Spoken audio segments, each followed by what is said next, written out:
예배 시작하면서 말씀드렸지만 오랜만에 뵙는 얼굴도 있고 또 꼭 보아야 될 사람인데 보이지 않는 분도 계십니다. 하지만 우리 모두는 하나님의 품 안에 있습니다.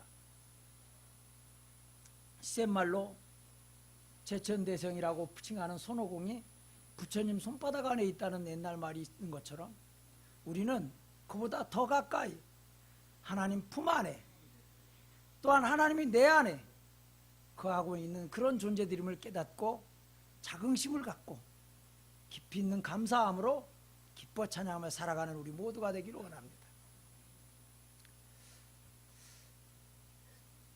부모 자식 간에 가만히 살펴보면은 잠자는 모습까지 유전되는 것을 볼 수가 있어요. 제가 반듯하게 누워서, 죽은 사람처럼 반듯하게 누워서 손을 만세를 부르고 자는 습관이 있습니다. 여러분들 자신의 잠자는 모습을 생각해 보시면 여러 가지 습관들이 있어요. 근데 나중에 보니까 제 딸아이가 그런 습관을 가졌더라고요. 그래서 야, 만세하게 우스갯소리로 그런 말을 했습니다만, 제 외손주가 생겼잖아요. 그 녀석이 가만히 보니까 날마다 엎드려 자는 거야. 아, 저 녀석은 누굴 닮아서 엎드려 잘까? 지 엄마는 발랑 누워서 자는데, 이렇게 생각을 했어요. 그랬더니 나중에 사이가 말하기를 자기가 엎드려 잔다는 거예요. 그처럼 잠자는 모습까지도 그냥 되어지는 것이 없이 부모 자식 간에 연결되고 이어지는 그런 것들이 우리에게 있다는 것이에요. 은연중에 데려다가 기른 아이도 어려서부터 자라면 그 기른 부모님의 뒤를 따라 걸으며 그 부모님의 습관과 기호와 모든 것들을 닮아가는 모습을 봅니다. 그런 것처럼 우리는 오늘 본 말씀을 자다가 깰 때라는 그런 제목을 정했어요. 우리가 하나님께서는 말씀 본문에 성경의 기자가 말하기를 너희가 이 시기를 알거니와 이렇게 말씀해 주셨어요. 너희가 시기를 안다는 거예요. 세상에 어떠한 일이든지 몰라서 안 하는 것이 아니고 알고 있음에도 불구하고 이렇게 하면은 틀림없이 좋은 결과가 있을 것이다. 이렇게 하면 내가 사람들에게 좋은 칭찬을 받을 것이다. 내가 이렇게 노력하면 이러한 성과와 열매를 얻을 것이다. 우리가 알고 있어요. 모르는 사람이 지적인 장애를 가졌다든가 또한 여러 가지 장애로 인해서, 질병으로 인해서 어쩔 수 없는 사람 말고는 생각하는 사고방식을 갖고 있고 건강한 사람이라면 내가 어떻게 노력하면 이런 성공을 거둘 수 있고 열매를 얻을 수 있다는 것을 알고 있어요. 특별히 믿음 생활하는 과정 속에서는 우리 하나님이 내가 어떤 모습으로 살고 오늘 하루를 살아갈 때 예배당 문을 나서면서 내가 어떤 마음 씀씀이를 쓰고 내가 어떤 말을 쓰고 어떤 행동을 하고 어떤 손끝의 나눔을 갖고 어떻게 감사함으로 가득 채워진 삶을 살면 하나님이 기뻐하시는 사람이 된다는 것을 우리 모두 다 예배 자리에 있는 사람은 다 알아요. 다 알고 있음에도 불구하고 밖에 나가서 우리가 그렇게 하지 못하고 살아가고 있는 거예요. 무엇 때문에? 세상의 많은 것들 때문에. 세상에 사단 마귀는 하나님의 말씀에 능력이 있고 권세가 있고 권능이 있다는 걸 자세히 아는 사람, 내가 아니고 사단 마귀가 잘 알아요. 예수님 다음으로 왜 잘하는 줄 아세요? 세상에 나가보세요. 예수 믿지 않는 사람들이 저 사람 믿음이 어떤 사람인지, 저 사람이 얼마나 예수님 잘 믿는 사람인지 예수 믿는 사람끼리는 잘 몰라도 예수 안 믿는 사람들은 잘 알아요. 우리의 믿음을 교회 안에서 평가하지 마세요. 예수 믿는 사람끼리 서로 얘기하고 평가하지 마세요. 누구에게 평가받아야 돼요? 하나님이 아시지만 믿지 않은 이들에게 평가받는 거예요. 믿음 없는 자들, 예수를 모르는 자들, 예수를 믿지 않는 사람, 예수를 배척하는 자들이 저 사람은 진짜 올곧은 믿음을 가진 사람이다. 저 사람은 내가 세상에서 아무리 해결할 수 없는 문제를 갖고 있어도 저 사람한테 가면 저 사람에게 상담을 하면 해결책이 나올 수도 있다. 위로를 받을 수도 있다. 그 사람이 보면 상처를 힐링할 수도 있다. 치유받을 수도 있다. 이런 생각을 가질 수 있는 사람이 그리스도인이라는 거예요. 안디옥에서 그리스도인이라 칭함받을 때 그들이 세상 속의 삶 속에서 얼마 많은 손해를 감수했겠어요. 대다수가 유대인이었는데 그들이 유대인의 삶을 살아가면서 유대의 율법들을 지키지 않으면 안 되는 그런 삶인데, 그럼에도 불구하고 주님을 나의 구소주로 받아들이고 구원자로 받아들이고 그리스도로 받아들이고 예수 이름을 찬양할 때 얼마나 그들의 삶에 손해가 있겠어요. 오랜 세월이 지나서 21세기에 이른 지금 이 순간에도 저 성경의 고향인 이스라엘에 가서 예수 그리스도를 외친다면, 특별히 그 유대인들이 외친다면 얼마나 손해를 보고 살아가는지 우리는 잘 알고 들어서 알고 있잖아요. 그처럼 예수 믿는다는 것은 만만한 일이 아니에요. 우리가 그런데 순수하게 어린아이와 같은 믿음이라는 것은 하나님 말씀에 주신 대로 살아가는 거예요. 하나님 말씀한 대로 하나님 기뻐하는 삶이 어떤 삶이라는 것을 말씀을 통해서 배우고 찬송하는 통해서 배우고 주의 종들의 입술을 통해서 예언의 말씀으로 배우고 기도하는 중에 하나님 만나며 배울 때 다 알고 있는데 그대로 행하면 돼요. 나를 따르라 했을 때 예수님 뒤를 따르면 된다는 것이에요. 예수님 따르다가 저 밖에서 외치는 풍악 소리에 끌려가지 말고, 피리 부는 소년의 외침에 그 피리 소리 따라가지 말고, 저 화려한 꽃구경에 빠져가지 말고, 저 모든 것들의 유혹에 빠지지 않고 주님 뒤를 따랐어. 주님 뒤를 따랐더니 먼지만 풀풀 날리고, 주님 뒤를 따랐더니 십자가만이 기다리고, 주님 뒤를 따랐더니 모욕만이 따르고, 주님 뒤를 따랐더니 성공의 장애가 되고, 주님 뒤를 따랐더니 많은 사람들에게 손가락질 당하는 사람이 될 수도 있고, 바보라고 손가락질 당할 수 있는 그런 것이 예수 그리스도를 믿는 삶이에요. 예수님을 믿는 삶.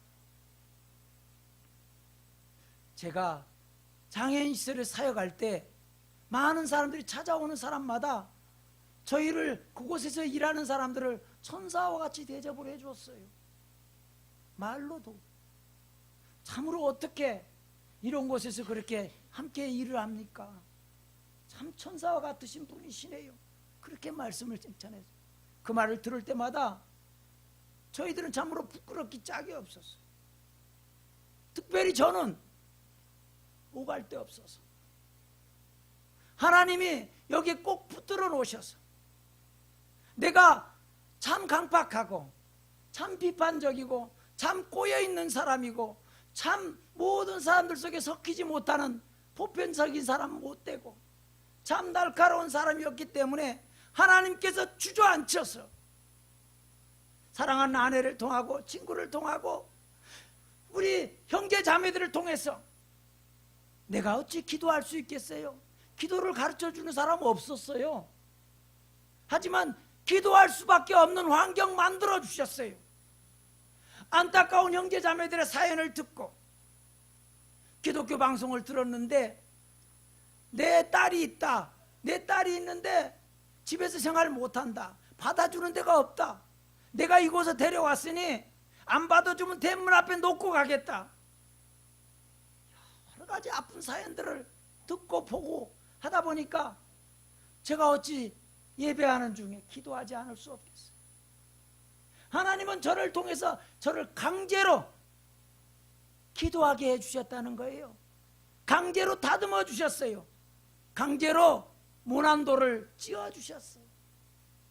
그렇게 해서 예수 믿게 됐어요. 여러분들은 그렇게까지는 하지 않고 예수 믿으시잖아요. 더 훌륭한들 분이시기 때문에, 더 편안한 인생, 더 아름다운 품성을 갖고 계셨기 때문에 저처럼은 강제적으로 예수 믿지는 않으셨을 것 같아요. 각자의 사연들은 다 있겠지만 저는 거기서 벗어나지 못하게 해주셔서 예수 믿게 해주셨어요. 어쩔 수 없이 기도하고 통곡하며 힘껏 외치며 기도할 수밖에 없는 그런 환경 주시고 그런 아내를 줄 수밖에 없었어요. 그 과정 속에서 하나님의 은혜를 체험하게 해주셨어요. 내가 비판적이고 아무것도 믿지 않고 신화적인 건 믿지 않았던 그런 사람인데 솜을 물 위에 던졌더니 물에 서서히 잠기는 것처럼 이 죄인, 강팍한 죄인에게도 하나님 은혜 허락해 주셔서 예수 믿는 자가 되게 해주셨다는 거예요. 주님 찬양하는 자가 되게 하고 주님을 사랑하는 글을 쓰는 자가 되게 하고 주님의 기회에서 기도하는 사람, 내가 주님의 말이라면은 이제는 다른 강팍함으로 예배의 자리에 함부로 하는 사람들에게 야단을 치고 막 다스리고 하는 그런 사람 되었어요. 그래서 거기 예배를 인도하는 목사님이 말하기를, 그때 제가 집사였는데 너 그렇게 하다간 박준성 집사한테 야단 맞는다, 그렇게 할 정도로 제가 그렇게 고지식하게 하나님께 나아가기 시작했어요. 늦었다 생각했어. 그런데 여러분들은 예배당에 와서 이렇게 하나님께 예배하는 이 자리가 얼마나 복된지 아셔야 돼요. 밤의 자식이었는데, 밤길을 걷던 사람이었는데, 내 삶이 어두웠는데, 내 성격이 내 마음속에 들끓고 있는 선과 악의 모든 것들이 악쪽으로 기울어져 있고 욕망적으로 기울어져 있고 정욕적으로 기울어져 있는데, 그것이 벗어날 수 있도록 하나님께서 손잡아 주시고 하나님께서 길을 열어주셔서 찬송이 트이게 해주시고 내 입술에 고백이 터져나올 수 있도록 기도할 수 있게 해주셨다는 것이에요. 함께 예배할 수 있게 해주셨다는 것이에요. 예배의 동료들 함께 모여서 이렇게 예배하는 이 놀라운 자리가 하나님 기뻐하시는 자리라는 거예요. 하나님 기뻐하는 자, 하나님 기뻐하는 자가 어떤 자라고 아까 말씀드렸지요. 순수하게 따르면 돼요. 맹목적으로 이단 사설을 따라 쫓아가라는 말씀이 아니라 하나님 성경에서 말씀하고 있는 대로, 성경의 말씀은 너희가 이 시기를 안다라고 말씀해 주셨잖아요. 우리가 알고 있는 걸 행하면 돼요. 알고 있는 걸 행하면 된다는 것이에요. 그동안에 수십 년 동안 하나님 말씀 내 귀에 올렸잖아요. 예수 믿는 사람들이 어떻게 살아가야 된다는 걸 예수 안 믿는 사람들을 통해서 우리가 알고 있잖아요. 우리의 거울은 예수 안 믿는 사람들이에요. 예수 잘 믿고 또한 내 마음, 내 스케일에 맞게, 내 스타일에 맞게 잘 조절해 놓은 그런 목적성 거울이 아니라 나를 냉철하게 바라봐 줄 수 있는 예수 안 믿는 자들이 우리의 믿음의 거울이라는 걸 생각하고 우리가 살아가야 된다는 것이에요. 그래서 제가 항상 말씀드리는 것처럼 예배당 문을 나설 때 우리의 각자의 예배가 진정으로 시작이 된다는 것을 여러분이 알아야 된다는 것이에요. 우리가 예배당 안에 모여서는 모두가 예수 믿는 사람이잖아요. 모두가 찬송하는 사람이잖아요. 모두가 예수 이름으로 기도하는 사람들이에요. 모두가 서로 위로하기를 원하고 사랑하기를 원하고, 저 사람은 한 피 받은 나의 형제 자매야, 저 사람은 내 성이 다르지만 내 형제고, 저 사람은 성이 다르지만 내 누이고 내 어미고 내 자녀라는 것을 우리가 서로 느끼며 사는 곳이기 때문에 예배당 안에서는 객관성이 없어요. 그래서 저는 극단적으로 청년들을 만나거나 했을 때 항상 그런 얘기를 했어요. 너희들이 예배당 안에 봉사하는 건 봉사 아니다. 너희는 너희 집에서 하는 일을 봉사라고 칭하느냐. 제가 좀 극단적이잖아요. 하나님께서 많이 다듬어 주셨어도 아직도 극단적인 점 많아요. 그래서 그런 말 많이 했어요. 너희들이 예배당 안에서 교회에서 봉사하는 것 봉사 아니다. 너희 집에서 청소하는 것, 너희 집에서 안내하는 것, 너희 집에서 요리하는 것, 너희 집에서 사랑하는 것, 어찌 봉사라고 말할 수 있겠느냐. 세상 속에 예배당 문을 열고 나아가서, 여러분들이 나아가서 누구를 만나든지, 특별히 예수 안 믿는 사람 만난다면 나를 통해서 내가 메신저가 되어서, 내가 편지가 되어서, 내가 예수 그리스도의 향기가 되어서 그 사람에게 전파할 수 있는 예수님의 손과 발이 되고 예수님의 말씀이 되고 예수님이 사랑이 되어야 될 터인데 우리는 그러지 못할 때가 참으로 많이 있잖아요. 오늘 본문 말씀에도 너희가 이 시기를 알거니와 자다가 깰 때가 벌써 되었으니, 자다가 깨야 된다는 거예요. 자는 상태로 저처럼 만세 부르고 자면서, 누구는 오그리고 자면서, 누구는 엎드려 자면서 그 잠자리에서 우리가 일어나지 못하고 아직도 세상 속에서 이렇게 하면 이길 수 있을까? 저렇게 하면 성공할 수 있을까? 아니면 이렇게 기도해 주세요, 저렇게 기도해 주세요, 내가 질병이 있는데 이렇게 하면 나을 수 있을까? 어떤 좋은 의사 없을까? 좋은 약이 없을까? 하면서 자기 자신의 이익만 추구하는 그런 것이 아니라 자다가 깨어서 내가 진정으로 아까 말씀드린 것처럼 너희가 시기를 아는 것처럼 낮이 지나고 밤이 오고 밤이 지나고 낮이 오는 것처럼 우리는 이제 밤을 벗어나서 새벽 미명에 주님을 만나는 것처럼 우리가 낯을 향해서 나아갈 때 낯의 자녀답게 낯은 모든 속속시 드러납니다. 세상 사람들이 여러 명이 함께 모였을 때 행동하는 행동하고 혼자가 되었을 때 하는 행동이 조금씩 다르다는 것을 여러분도 알고 계실 거예요. 그런 것처럼 혼자 되었을 때에도, 누구 아무 바라보지 않을 때에도, 군중 속의 고독처럼 수많은 사람들 속에 내 혼자 있을 때에도 나는 예수님의 사신처럼, 하나님의 사자처럼, 예수 그리스도의 향기를 풍기는 사람, 예수의 서신을 전달하는 사람, 그런 사람이 꼭 되어야 될 줄로 믿습니다. 예수 그리스도의 옷을 입고 살으라고 그랬어요. 정욕을 이기라고 그랬어요. 어떻게 이길 수가 있습니까? 우리는 힘으로 이길 수 없어요. 우리의 능력으로 이길 수 없어요. 우리의 모든 것으로 이길 수 없습니다. 하지만 예수님이 나와 함께 계시다. 나는 예수님의 자녀야. 예수님의 말씀을 들은 대로 그 말씀대로 살아야지. 우리가 예수 믿으면서 어떻게 하면 예수 잘 믿는 사람, 어떻게 하면 사랑을 전하는 사람, 어떻게 하면 내가 궁핍하고 내가 질병 가운데 있고 내가 연약하고 미련하다 할지라도 내 모든 것은 주님이 사용하시기 위해서 나를 이 땅에 있게 하셨다. 그런 마음으로 감사하며 살아간다면 우리 주님이 기뻐하는 자가 되는 것이에요. 예수님은 큰 전쟁을 막는 자로 세워주시고 작은 전쟁을 막는 자도 세워주시고 골목길의 싸움에도 해결할 수 있는 자를 세워주시는 것처럼 우리가 남을 비교하지 마세요. 자기 믿음의 척도를 재지 마세요. 저 사람보다 내가 더 뛰어나, 이런 말씀 생각하지 마세요. 교회의 직분은 더 일하라고, 더 순종하라고 주시는 것이지 절대 계급이 아니라는 걸 생각하고, 목사도 마찬가지예요. 말씀 들고서 외치라고 하나님 말씀하셨지 그걸 누리라고 말씀해 주시지 않았어요.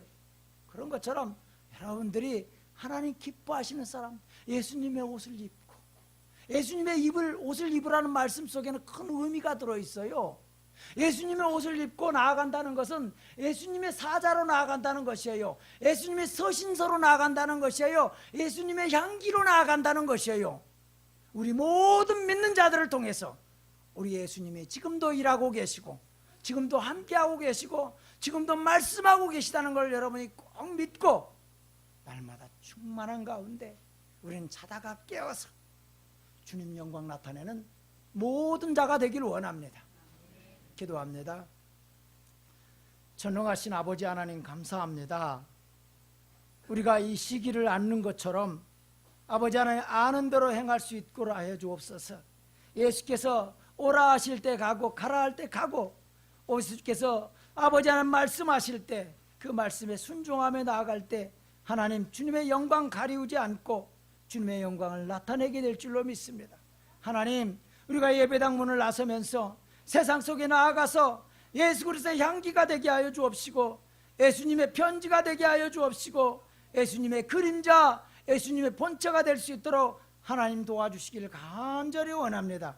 하나님께서 우리를 통해서 세상 속에서 영광 받으시는 줄 믿사오니 예수 안 믿는 자들이 저 사람은 당신은 참으로 예수 믿는 사람이야, 당신은 예수의 사람이야, 이런 고백을 들을 수 있는 우리 모두 자다가 깨어서 사는 놀라운 자들이 다 될 수 있도록 아버지 도와주옵소서. 거룩하신 예수님의 이름으로 기도하옵나이다. 아멘. 찬송 300